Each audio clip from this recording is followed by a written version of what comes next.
Hello, everybody. Good afternoon. Hope we're doing well. We've got more Seahawks stuff to talk about today. Specifically, we got offensive line stuff to talk about because Field Goals did a study this morning that I found to be very interesting.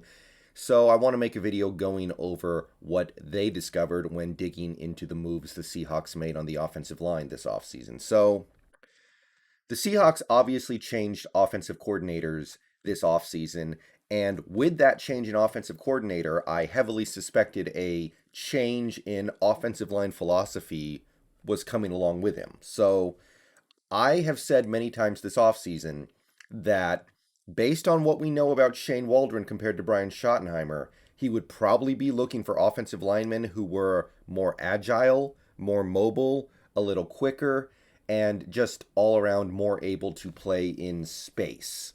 So, Field Goals did a study this morning that seems to confirm that. And I wanted to go ahead and take some time to discuss that this morning. So, first of all, before we dig into what Field Goals found when they were looking up some of the data on the guys we picked up, let's talk about the guys we picked up. Everybody knows Stone Forsythe. We got him in the 6th round. He looks like he's going to be the left tackle of the future in the best case scenario. Maybe also the right tackle of the future if the left tackle thing doesn't work out. But he seems to have a future on this team one way or the other. Then you also have Jake Curhan, Greg Island, Pierre-Olivier Lestage, and Jared Hocker. All 4 of these guys, I think, have a chance, at least, a pretty good chance of making the practice squad. So they may have futures on this team as well. So looking at these guys, what can we learn about the new priorities of this offense? That's kind of what this video is going to be looking at. And long story short, it seems like my suspicions on the new priorities of the offense in terms of the line play this year are getting confirmed. It's not going to all happen at once, but it is happening. All right, let's go over to the Field Goals article titled An Interesting Development for the Seahawks Offensive Line. And basically, what they have done in this article, just to quickly sum it up, you can go read the whole thing if you want to. It's just on Field Goals. But they take a look at the athletic profile of these 5 players. And the findings are interesting. So we already know that Stone Forsythe had a pretty good 40 time, 5.13 seconds. That's faster than any of the other offensive linemen who we picked up in UDFA this offseason. So 5.13 40 time for a big dude like Stone Forsythe, pretty darn impressive. Also very impressive is his shuttle time and 3-cone time. His shuttle time was 4.63 seconds. His 3-cone was 7.47.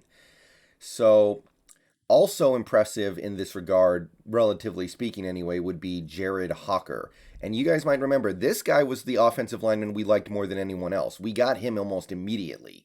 So we liked Jared Hocker. There was something in his game that really appealed to us that made us go out and make sure we got him in UDFA.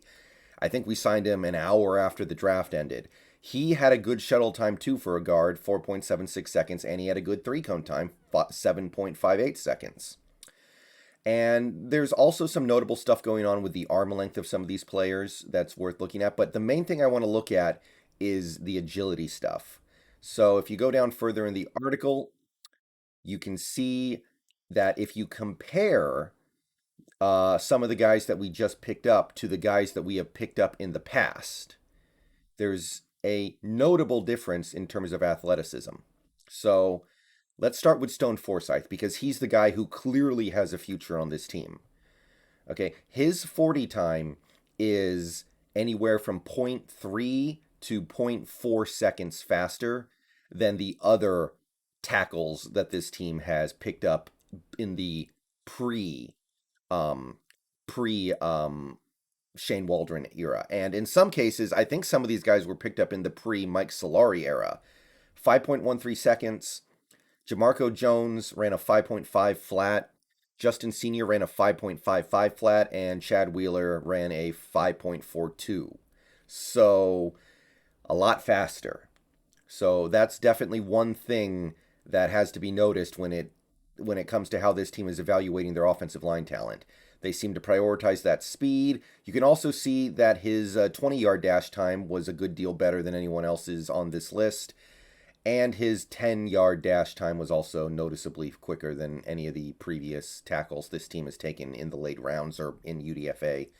But the shuttle time is big. You have 4.63 seconds compared to 5 seconds. All these guys, Jamarco Jones, Justin Senior, Chad Wheeler, they're all around 5 seconds. Three cone time, not even close. All these guys were 8 seconds, 8.2, 8.3. Stone Forsythe, 7.41. And while it's less noticeable with a guy like Jake Curhan, he is still seemingly more agile than guys like Jamarco Jones, Justin Senior, and Chad Wheeler. So the prioritization of athleticism in how we picked up offensive linemen this offseason is clearly noticeable if you take a look at these scores. And just for fun, this article decided to throw DK Metcalf into the mix and compare him to these offensive linemen, which is, kind of just them having fun. But the hilarious thing is, Stone Forsythe's shuttle time and three cone time are barely behind DK Metcalf's. Now, obviously, one of the things about DK Metcalf that turned into a meme was that he put up bad times in the shuttle and three cone. That's one reason why he didn't go in the first round. That's one reason why he fell to 64. But just to give you an idea of how athletic and agile Stone Forsythe may be, his shuttle time and his three cone time are closer to DK Metcalf than they are to any reserve offensive tackles this team has either drafted or picked up in UDFA in previous years. Like I said, Jamarco Jones, Justin Senior, Chad Wheeler. So this guy, on top of being big, 6'8", no joke, 310 pounds, I think he is. According to this, it's 307. I think he's a little bit more, no joke. And this guy can move. And I already kind of took a look at Jared Hocker as well. He's not that far behind. And for a guard, because Jared Hocker's a guard, it's pretty impressive. So the priority on the offensive line has noticeably shifted. And as for how it shifted, here's a good comparison to make. Joseph Noteboom. The Rams selected Joseph Noteboom in the third round a couple years ago, and he was going to be their left tackle of the future. But he's gotten hurt a few times, and Andrew Whitworth has remarkably managed to stay as an effective left tackle, so it hasn't happened yet. But if you compare Stone Forsythe to Joseph Noteboom, you'll notice some similarities. They're both agile, they're both athletic, they're both quick. Noteboom, in most instances, was a little more athletic and agile, but these players have a lot in common. They have the exact same arm length.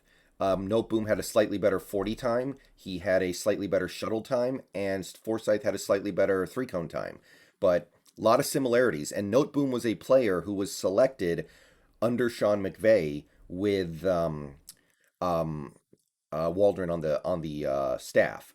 So clearly, Shane Waldron is bringing his type of offensive lineman to the Seahawks when he's trying to put together this new offense. So if you had any questions on whether or not Shane Waldron was going to prioritize bringing in more athletic offensive linemen, I think you can start to dispel that, because Stone Forsythe is, when you really dig into the nitty-gritty of his athletic traits, very different from previous offensive linemen, offensive tackles we brought in. And I would also throw Jared Hocker in there as well, because we really prioritized getting him this offseason. And I could do the same thing with Jared Hocker. His athletic profile is noticeably better than previous guards brought in under prior regimes. So I don't know so much about Lestage and Island and Curhan, but I think something is transforming with this offense. I think that's part of the reason why we brought back Posick, and I think you will continue to see this offensive line shift to a more mobile, agile, and smaller one as we go forward. So that's the video for this afternoon. I'm going to get out of here. Peace out. Go Hawks. Thank you for watching. Let me know what you think in the comments. But hey, whatever you think of where this offense is headed under Shane Waldron, it's headed somewhere different than it was under Schottenheimer. And the athletic profile of a couple of the offensive linemen we picked up really reveals it. All right. See you guys later.